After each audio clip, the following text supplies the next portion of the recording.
Dead mention chapter 38। लेकिन उससे पहले एक छोटा सा रिकैप।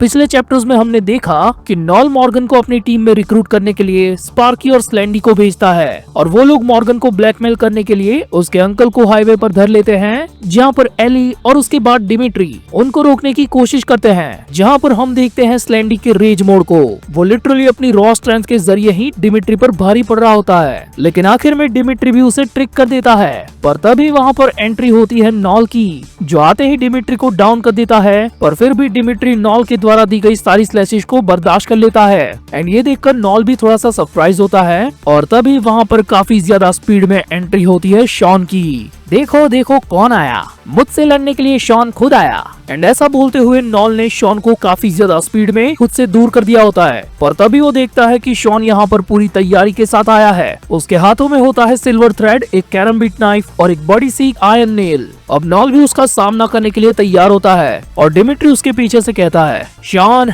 वो काफी ज्यादा तेज है। एंड डिमिट्री की ये बात सुनकर शॉन भी थोड़ा सा सीरियस मोड में आ जाता है। एंड उसे ऐसा देखकर नॉल कहता है, तो क्या अब कार्यक्रम शुरू किया जाए, मुझसे अब और नहीं रहा जा रहा। और बस इतना बोलकर वो शॉन के ऊपर एक खतरनाक सी स्लैश मारता है, जिसकी शॉक वेव्स चारों तरफ फैल जाती है। अच्छा क्या इतना काफी था, मुझे लगा कि तू और ज्यादा टिकेगा। यानी कि नॉल को ऐसा लगता है कि उसके इस अटैक के अंदर शॉन की सिट्टी पिट्टी गुल हो गई होगी। पर तभी शॉन उसके पीछे से काफी ज्यादा स्पीड में आकर उस पर एक अटैक करता है। पर नॉल ये वाले अटैक से थोड़ा सा भी सरप्राइज नहीं होता। पर उस एग्जैक्ट सेकंड पर शॉन काफी ज्यादा स्पीड में उसके आगे आकर उस पर एक और अटैक मारता है और शॉन के इस वाले अटैक ने नॉल को चौंका दिया होता है। अब उसने भी काफी ज्यादा स्पीड में शॉन के अटैक को रोक तो लिया होता है, पर वो समझ गया है कि शॉन अपनी स्पीड को बढ़ाना जान गया है और अभी करंटली शॉन हर पल अपनी स्पीड को बढ़ा रहा है और नॉल की चारों ओर घूमकर उस पर अटैक मार रहा है। एक तरफ हम देखते हैं कि छोटी सी स्पार्की स्लेंडी को बेयर ट्रैप से छुड़ाने में लगी है, लेकिन स्लेंडी का ध्यान उस बेयर ट्रैप पे होता ही नहीं है। वो देख रहा होता है शॉन को। यह बच्चा पिछली बार से काफी ज्यादा अलग बनकर आया है, आखिर ये कैसे हो सकता है? इतने कम टाइम के अंदर आखिर एक बच्चा इतना ज्यादा इम्प्रूव कैसे कर सकता है? अब शॉन की स्पीड इतनी ज्यादा तेज होने के बावजूद भी नॉल उसके सारे अटैक्स को काफी आराम से डॉज करता है। अरे यार तेरे पास इतनी ही ताकत है क्या? मुझे तो सच में लगा था कि तू एक लेजेंड है। पर शॉन काफी ज्यादा स्पीड में उसके पीछे जाता है और उछलकर उस पर एक अटैक करने वाला होता है। और इस बारे में नॉल को अच्छे से पता है कि शॉन का नेक्स्ट वाला अटैक उसके पीछे से आएगा, लेकिन तभी वो नोटिस करता है कि शॉन ने अपने अटैक के अंदर उसको उलझाकर उसे सिल्वर थ्रेड के अंदर बांध दिया है। मतलब इतनी देर से शॉन इसके चारों तरफ घूम रहा था ना,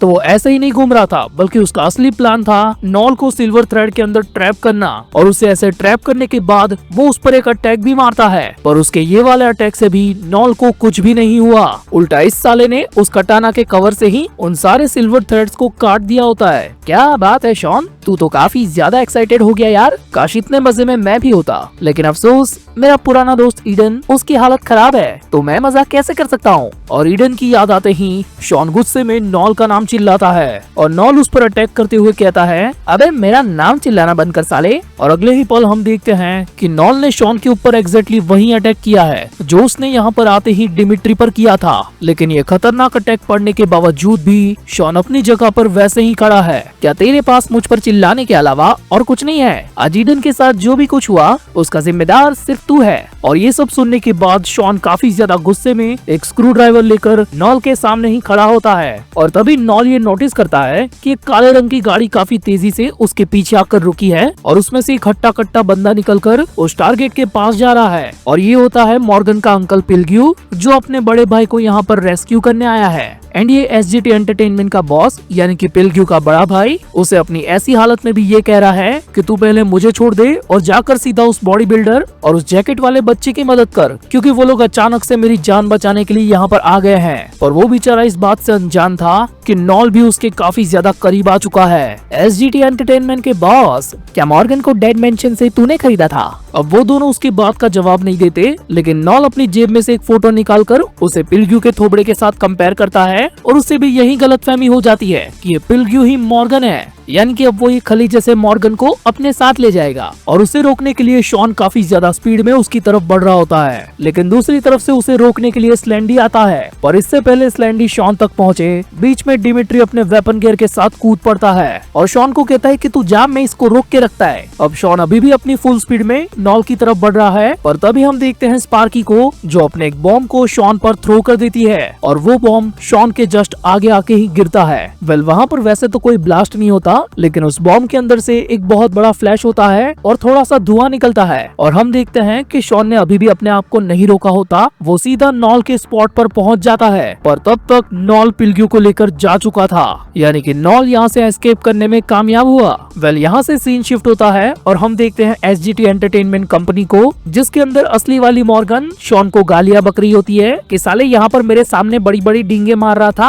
और वहाँ पर जाके हक दिया तूने, तू मेरे एक अंकल को बचाने गया और दूसरे को पकड़वा कर आ गया। और शॉन उसकी बात काटते हुए कहता है कि यही वो रीजन है जिसकी वजह से हमने तुझको बैटलफील्ड में नहीं उतरने दिया, क्योंकि नॉल असलियत में तुझे किडनैप करने आया था। पर मॉर्गन अभी भी शॉन पर काफी ज्यादा गुस्सा होती है और इन सारी चीजों से परेशान होकर यूरी उससे कहता है, अबे ओए गुलाबी बालों वाली, कितना आवाज कर रही है बे, तेरे को दिख नहीं रहा यहाँ पर एक पेशेंट आराम कर रहा है। वेल पेशेंट से इसका मतलब होता है डिमिट्री, और डिमिट्री अपनी जगह से उठते हुए कहता है, शांत हो जाओ लड़की, शॉन जो बोल रहा है वो बात बिल्कुल सही है, लेकिन शॉन तुमसे भी एक गलती हुई है। मैं जानता हूँ कि वो उस मोटे बंदे को मॉर्गन समझ कर ले गया है और इससे हमें कोई फर्क नहीं पड़ता, पर वो मोटा इन लोगों के लिए परिवार का हिस्सा है। तू समझ तो रहा है ना कि मैं क्या कह रहा हूँ। और तभी वो SGT एंटरटेनमेंट का बॉस जो अभी तक साइड पर खड़ा था वो कहता है, अरे भाई लोग, मैं समझता हूँ कि सिचुएशन क्या है, लेकिन वो हमारे पिल्ग्यू को लेकर चले गए, हमें उसके बारे में खुद तो सोचना होगा ना। नॉल से एक बहुत बड़ी गलती हुई है, वो उस बंदे को मॉर्गन समझ कर ले गया है, तो हाँ वो सेफ तो होगा, लेकिन काफी कम टाइम के लिए, जब तक उसे पिल्ग्यू की असली आइडेंटिटी के बारे में पता नहीं चलता।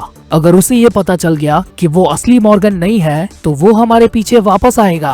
पर तभी यूरी अपनी जगह से खड़ा होते हुए सबसे कहता है, अरे भाई लोग, इतना टेंशन लेने की जरूरत नहीं है, अपन लोग भी उस फाइट से खाली हाथ नहीं आए हैं, आखिर हमारा ये हॉस्टेज कब काम आएगा। और हम देखते हैं कि ये साला वहाँ से स्पार्की को ही उठा के ले आया है। मॉर्गन छोटी स्पार्की को देखकर अचानक से डर जाती है कि आखिर ये छोटी बच्ची कब से यहाँ पर है और कब से इसे बांध कर रखा गया है। यूरी कहता है कि कब की यहीं पर तो थी बे। और हम देखते हैं कि मॉर्गन स्पार्की को छुड़ाने लगती है, वो उसके मुंह पर से पट्टी हटा रही होती है और यूरी उसे कंटिन्यूअसली बोल रहा है, अबे ओए उसे खोल मत, वो जोर जोर से रोती है। लेकिन मॉर्गन फिर भी उसके मुंह पर से पट्टी हटा देती है और स्पार्की रो रही होती है, लेकिन बिना आवाज के। और ये नजारा देखकर मॉर्गन परेशान होते हुए उससे पूछती है कि क्या हुआ बच्चा, तुम्हें चोट तो नहीं लगी ना। पर स्पार्की स्लैंडी का नाम पुकार रही होती है। वो कहती है कि मेरी वजह से स्लैंडी को चोट लग गई और इसी वजह से नॉल स्पार्की को लिए बिगर ही वहाँ से चला गया, यानी कि अब स्पार्की नॉल की फैमिली का पार्ट नहीं है। और यहाँ से सीन शिफ्ट होता है और हम देखते हैं कि स्लैंडी नॉल के सामने गन पॉइंट करके खड़ा है। हरामजादे नॉल,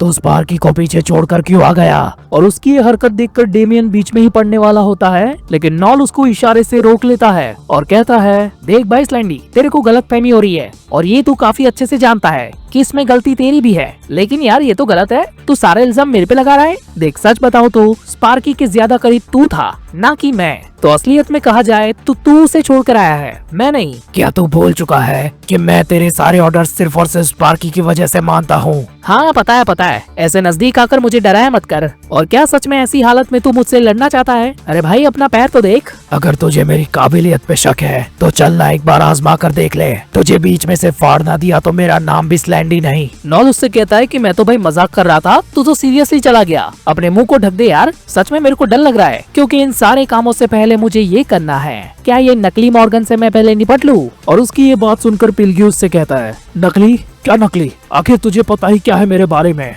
मैं हूँ डेड मेंशन का मॉर्गन। पर नॉल उसे कहता है, अपना मुंह बंद कर। और ऐसा बोलते हुए वो पिल्ग्यू के कान के नीचे अपनी कटाना को रखता है और एक ही सेकंड में घुमा देता है। यानी कि हाँ, नॉल ने पिल्ग्यू के कानपुर को एक ही बारी में अलग कर दिया। अरे यार अपना मुंह बंद रखने का मेरे को ऐसी बकवास पसंद नहीं आती। तू जानता भी है कि मैंने तेरे को जिंदा क्यों रखा है? क्योंकि तू मुझे हॉस्टेज बनाकर मेरा सौदा करना चाहता है और बदले में उस छोटी बच्ची और मॉर्गन को पाना चाहता है। क्या एक्सचेंज और हॉस्टेज? अबे इतना घटिया प्लान मेरा नहीं हो सकता।